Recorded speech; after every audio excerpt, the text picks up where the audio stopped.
बच्चों, आपका स्वागत है हमारे चैनल स्टडी सर्कल में। आप सब कैसे हैं? आप सब बिल्कुल ठीक होंगे, उम्मीद करती हूँ। चलिए, आज की इस वीडियो में हम क्लास 7 की बुक वसंत के पाठ 1, जो कि एक कविता थी ना, जिसका नाम है हम पंछी उन्मुक्त गगन के, उसके शब्दार्थ और प्रश्नोत्तर की चर्चा करेंगे। और अगर आप इस कविता की व्याख्या को समझना चाहते हैं, उसे पढ़ना चाहते हैं, तो उसकी लिंक मेरे डिस्क्रिप्शन बॉक्स में मैंने दे रखी है। आप वहाँ जा कर के उसको पढ़ सकते हैं, उसको समझ सकते हैं। तो चलिए, सबसे पहले इसके शब्दार्थ लेते हैं हम। नंबर 1, अरमान, उसका मतलब होता है लालसा, इच्छा या कामना। सेकंड नंबर, आकुल, आकुल का मतलब बेचैन और परेशान। नंबर 3, आश्रय, रहने का स्थान। नंबर 4, उड़ान, उड़ने की कला। उन्मुक्त, आज़ाद, खुले। आगे, कटुक, कटु या कड़वा, जिसका टेस्ट कड़वा होता है, उसको बोलते हैं कटुक। नेक्स्ट, कनक कटोरी, मतलब सोने की कटोरी, सोने धातु होता है जो हमारा, उसकी बनी हुई कटोरी। नेक्स्ट, कनक, उसको सोना बोलते हैं। क्षितिज, जहाँ धरती और आसमान मिलते हुए प्रतीत होते हैं। मैंने आपको कविता में बताया था कि जैसे हम दूर से किसी मैदान में खड़े होते हैं और हमें ऐसा आभास होता है, ऐसा लगता है कि आगे दूर कहीं धरती और आकाश का मिलन हो रहा है, तो वो पॉइंट, वो जो स्थान होता है, उसको क्षितिज कहा जाता है। नंबर 10, गगन, गगन का मतलब होता है आसमान। नंबर 11, गगन की सीमा, उसको बोलते हैं क्षितिज। नंबर 12, गति, रफ्तार। नंबर 13, छिन्न भिन्न, नष्ट कर देना, ख़त्म कर देना, इसका मतलब ये भी हो सकता है। नंबर 14 है तंती सांसों की डोरी, प्राण पखेरु उड़ जाना या प्राणों को न्योछावर करना, मतलब इतनी हमारी सांस फूल जाना कि ऐसा लगता है जैसे हमारा दम निकल जाएगा या हमारे प्राण ख़त्म हो जाएंगे। नंबर 15, तरु, मतलब पेड़। 16 पे तारक, आँख की पुतली, तारे के समान। नंबर 17, तीलियाँ, मतलब सलाखें। 18 नंबर पे निबोरी, नीम का फल। नंबर 19, नीड़, मतलब घोंसला। नंबर 20, पंछी, मतलब पक्षी। 21 पे है पर, मतलब होता है पंख। 22 पे पिंजरबद्ध, पिंजरे के अंदर बंद। नंबर 24, फुनगी, मतलब टहनियाँ या टहनियों। 25 पे विघ्न, मतलब रुकावट। 26 पे सीमाहीन, जिसकी कोई सीमा नहीं है। तो यहीं पर हमारे इस पोएम के, इस कविता के शब्दार्थ खत्म होते। तो आइए बच्चों, अब शुरू करते हैं इसके प्रश्नोत्तर। सबसे नंबर 1 पे है, हर तरह की सुख सुविधाएं पाकर भी पक्षी पिंजरे में बंद क्यों नहीं रहना चाहते। तो इसको उत्तर की तरफ पहले नज़र मार लेते हैं। पक्षी के पास पिंजरे के अंदर भी सारी सुख सुविधाएं हैं जो एक सुखी जीवन के लिए आवश्यक होती हैं, लेकिन वह परतंत्र है। परतंत्र मतलब गुलामी की ज़िंदगी जी रहा है। हर तरह की सुख सुविधाएं पाकर भी पक्षी पिंजरे में बंद नहीं रहना चाहते, क्योंकि उन्हें बंधन नहीं अपितु स्वतंत्रता पसंद है। वे खुले आकाश में ऊंची उड़ान भरना, नदी झरनों का बहता जल पीना, कड़वी निमोरियाँ खाना ही पसंद करते हैं। कवि ने पक्षी के माध्यम से बंधन मुक्त जीवन की कल्पना की है। तो इसमें कवि हमारे क्या बताना चाहते हैं, क्या समझाना चाहते हैं कि चाहे पिंजरे में पक्षियों को हम कितनी भी सुख सुविधाएं दे दें, उनको सोने की कटोरी में उनका मनपसंद भोजन डाल के दें, पर अंत में अगर हम देखते हैं तो उनका जीवन एक बंधन में है। वो पिंजरे के अंदर ही अपनी सारी, मतलब एक्टिविटीज़ होती हैं, जो उनकी रहने की तरीके होते हैं, उसी को जी रहे हैं। तो वो उनका जीवन नहीं है असलियत में। असलियत में उनका जीवन क्या है कि वो खुले आकाश में ऊंची उड़ान भरें, दूर दूर तक उड़ उड़ के जाएं, नदी का, झरनों का बहता जल पिएं। ये उनकी बहुत, मतलब इच्छाएं होती हैं। वो ये काम करके बहुत खुश होते हैं। कड़वी निमोरियाँ खाना पसंद करते हैं। तो इस माध्यम से कवि हमें यही बताना चाहते हैं कि असलियत में पक्षी को हम बंद पिंजरे में चाहे कितनी भी सुख सुविधाएं दे दें, पर वो उन्हें बिल्कुल पसंद नहीं आएगा, अपितु इसके कि वो खुले आकाश में घूमना चाहते हैं और बाकी अपनी सारी जो एक्टिविटीज़ होती हैं उनको करना पसंद करते हैं। नंबर 2, पक्षी उन्मुक्त रहकर अपनी कौन कौन सी इच्छाएं पूरी करना चाहते हैं। उत्तर देखते हैं। पक्षी उन्मुक्त होकर नीम के पेड़ से कड़वी निमोरियाँ खाना, खुले और विस्तृत आकाश में उड़ना, नदियों झरनों का बहता हुआ शीतल जल पीना, पेड़ की सबसे ऊंची टहनी पर झूलना और क्षितिज से मिलन करने की होड़ करते हुए अन्य पक्षियों के साथ उड़ान भरना इत्यादि इच्छाओं को पूरा करना चाहते हैं। तो इसको हम देख लेते हैं, अभी एक्सप्लेनेशन इसकी देख लेते हैं कि पक्षी उन्मुक्त मतलब आज़ाद होकर नीम के पेड़ की कड़वी निमोरियाँ, जो उसका फल होता है नीम के पेड़ का, उसको खाना पसंद करते हैं। खुले और विस्तृत मतलब जिसकी सीमा नहीं होती, जो दूर दूर तक फैला होता है, तो खुले और विस्तृत आकाश में उड़ना उन्हें पसंद है। नदियों झरनों का बहता हुआ शीतल जल पीना पसंद है। पेड़ की सबसे ऊंची जो टहनी होती है, सबसे ऊपर की जो टहनी होती है, तो उस पर बैठकर उसे झूलना पसंद है।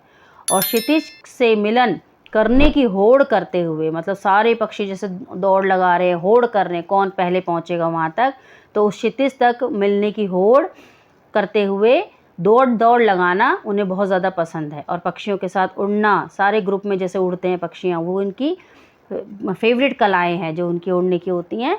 तो इनकी मनपसंद जो ये इच्छाएँ हैं वो उनको पूरा करना चाहते हैं।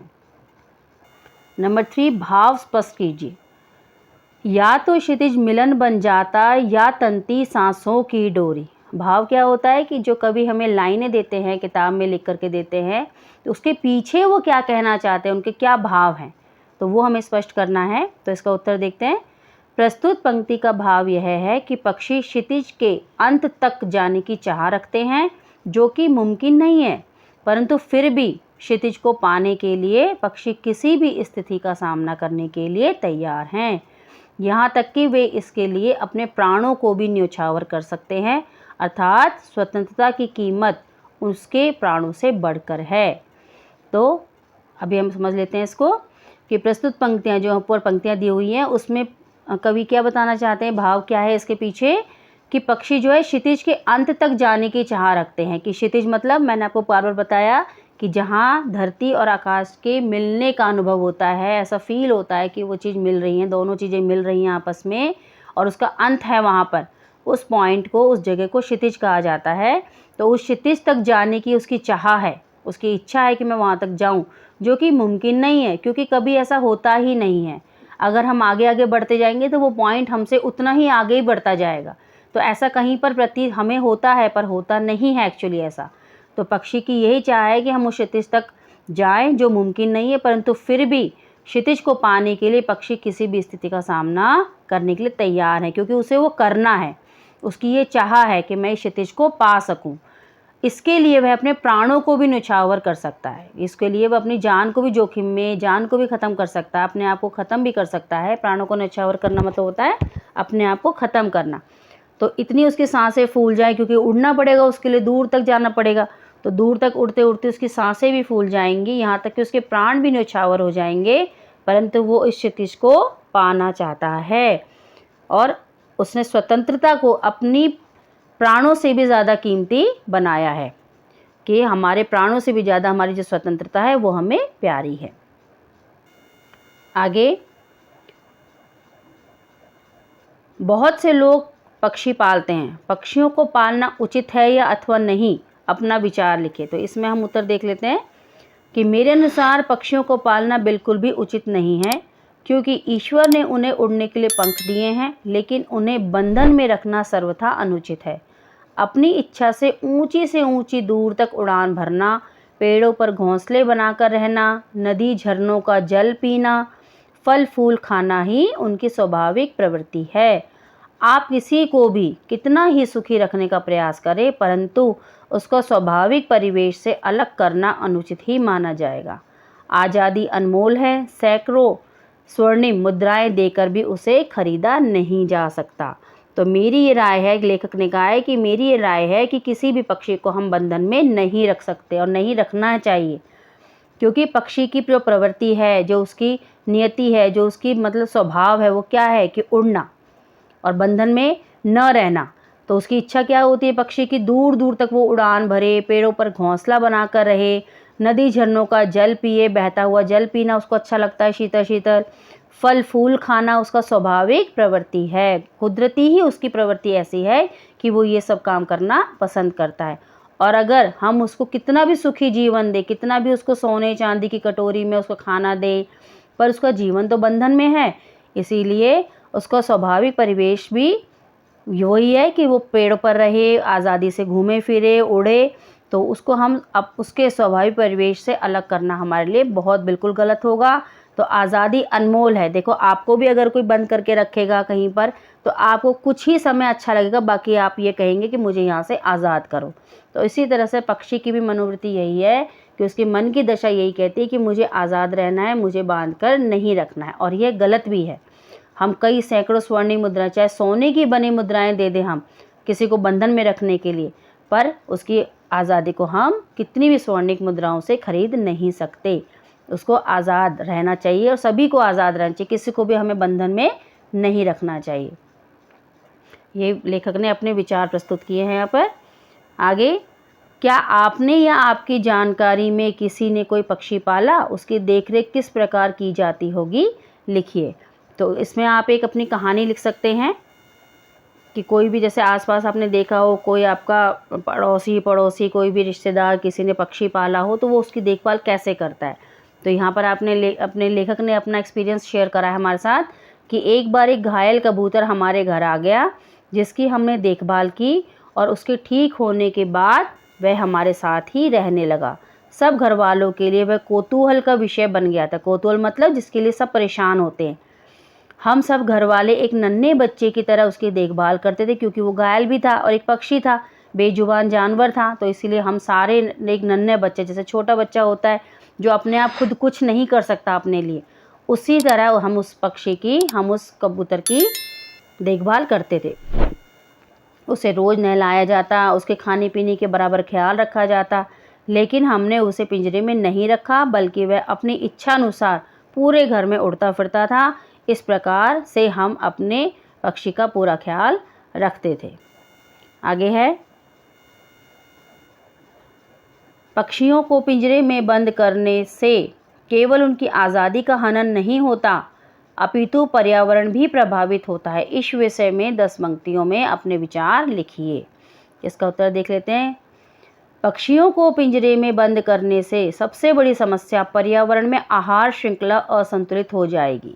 जैसे घास को छोटे कीट खाते हैं, तो उन कीटों को यदि पक्षी ना रहे तो इन कीटों की संख्या में वृद्धि हो जाएगी, क्योंकि उन्हें वो कोई पक्षी खाएगा नहीं, तो इनकी जनसंख्या धीरे धीरे बढ़ती जाएगी, जो हमारी फसलों के लिए उचित नहीं है। तो ये हमारी फसलों को नुकसान देंगे। इस कारण पर्यावरण असंतुलित हो जाएगा। तो जब ही हमारी फसलों को नुकसान देंगे तो हमें खाने के लिए भोजन नहीं मिल पाएगा। तो इस तरह से जो हमारा पर्यावरण है, हमारा एनवायरनमेंट है, वो क्या हो जाएगा? अनबैलेंस्ड हो जाएगा, असंतुलित हो जाएगा। पक्षी जब फलों का सेवन करते हैं तब बीजों को यहाँ वहाँ गिरा देते हैं, जिससे फलस्वरूप नए नए पौधे पनपते हैं। क्योंकि जब पशु पक्षी बीजों को खाते हैं तो ऐसा तो नहीं कि जैसे हमारी तरह थाली में खाते हैं, नहीं, वो तो उड़ते उड़ते खाते हैं, चलते चलते खाते हैं। तो आधा उसका सामान गिराते हैं, आधा उसको खाते हैं। तो इसकी वजह से इसके फलस्वरूप क्या होता है? नए नए पौधे पनपते हैं, नए नए पौधे उगते हैं। कुछ पक्षी हमारी फैलाई गंदगी को खाते हैं। तो कुछ पक्षियों का खाना ही ऐसा होता है कि जो हमारे लिए गंदगी है वो उनके लिए खाना है। तो हमारी फैलाई हुई गंदगी को वो लोग खाना समझ के उनका खाना जो होता है वो खाते हैं, जिससे पर्यावरण साफ़ रहता है। जिससे क्या होगा? गंदगी साफ़ होगी, क्योंकि वो उनका खाना है, हमारे लिए गंदगी है, तो इससे पर्यावरण साफ़ रहता है। यदि ये पक्षी नहीं रहेंगे तो पर्यावरण दूषित हो जाएगा, और ये पक्षी नहीं होंगे तो सही बात है, गंदगी की गंदगी रहेगी, तो हमारा पर्यावरण कैसा हो जाएगा? गंदा हो जाएगा, और मानव कई बीमारियों से ग्रस्त हो जाएगा। ग्रस्त मतलब बीमारियां उसको लग जाएगी, काफ़ी सारी बीमारियां उसके शरीर में आ जाएंगी। अतः जिस प्रकार पर्यावरण ज़रूरी है, उसी प्रकार पक्षी भी ज़रूरी है। दोनों एक दूसरे के पूरक हैं, एक के बिना दूसरे की कल्पना नहीं की जा सकती। तो पक्षी इस प्रकार से हमारे लिए काफ़ी उपयोगी होते हैं, जो हमारे पर्यावरण को साफ़ रखते हैं, अच्छा माहौल बना के रखते हैं, और पक्षियों से हमारा वातावरण सुंदर भी दिखता है। तो इस प्रकार से वातावरण को अच्छा रखने के लिए, साफ़ रखने के लिए हमें पक्षियों की बहुत ज़्यादा ज़रूरत होती है, और इनके बिना हमारा पर्यावरण सही नहीं रहता। तो इस तरह से ये हमारे दोनों ही एक दूसरे के, पर्यावरण और पक्षी दोनों ही एक दूसरे के पूरक हैं। जिसकी एक दूसरे के बिना कल्पना भी नहीं की जा सकती। हम इसके बारे में एक दूसरे के बिना हम इसके बारे में अपने पर्यावरण के बारे में सोच भी नहीं सकते। तो यहीं समाप्त होती है हमारी कविता हम पक्षी उन्मुक्त गगन की व्याख्या, शब्दार्थ और प्रश्नोत्तर। और अगर आपको हमारी ये वीडियो पसंद आई तो इसे लाइक करें, मेरे चैनल को सब्सक्राइब करें और बेल आइकन दबाना ना भूलें, जिससे मेरी लेटेस्ट वीडियो की अपडेट आपको सबसे पहले मिले। और अपने दोस्तों के साथ को शेयर करना ना भूलें। तो मिलते हैं अपनी नेक्स्ट वीडियो में, तब तक के लिए बाय एंड टेक केयर।